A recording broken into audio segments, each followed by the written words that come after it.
C'est une visite de courtoisie aux allures des retrouvailles en famille, en réservant sa toute première sortie à la Cour suprême, au barreau malien et aux membres du Conseil supérieur de la magistrature.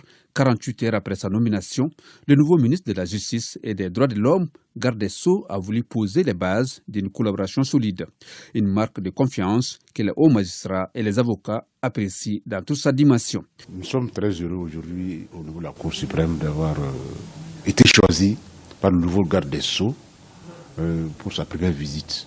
Ceci témoigne de l'excellente relation entre le département de la justice et la Cour suprême.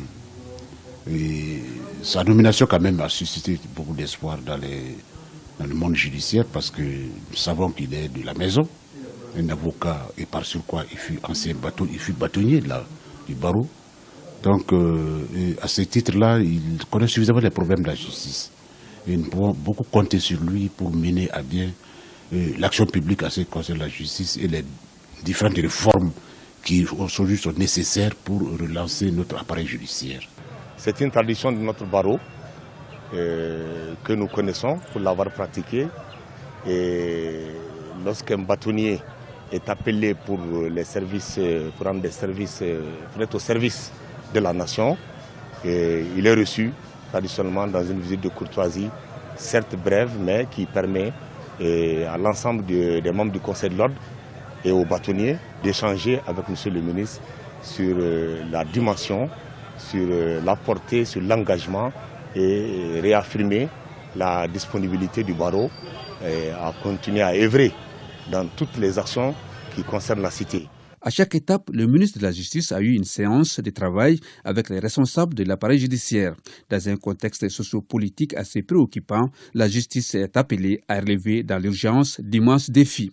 Particulièrement, j'ai tenu à échanger avec les membres du Conseil supérieur de la magistrature, avec lesquels nous allons nous réunir demain sous la présidence du président de la République, président du Conseil supérieur de la magistrature.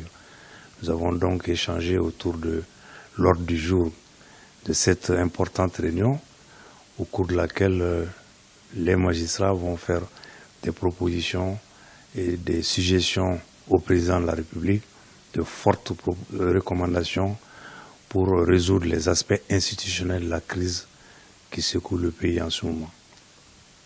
Ensuite, j'ai tenu à rencontrer l'ordre des avocats, le conseil de l'ordre et le bâtonnier. Et là, je dois dire que je me suis retrouvé en famille. J'ai rappelé aux bâtonniers la mission, la contribution du barreau à l'édification de notre démocratie. L'avènement de notre démocratie, le barreau, nul ne l'ignore, a joué un rôle extrêmement important. Et j'ai dit aux bâtonniers que je souhaitais qu'aujourd'hui, où notre démocratie se trouve en péril, que le barreau reprenne les armes pour sauver cette démocratie. Les engagements sont donc pris de part et d'autre et restent à les traduire en actes concrets pour que la justice puisse redorer son blason.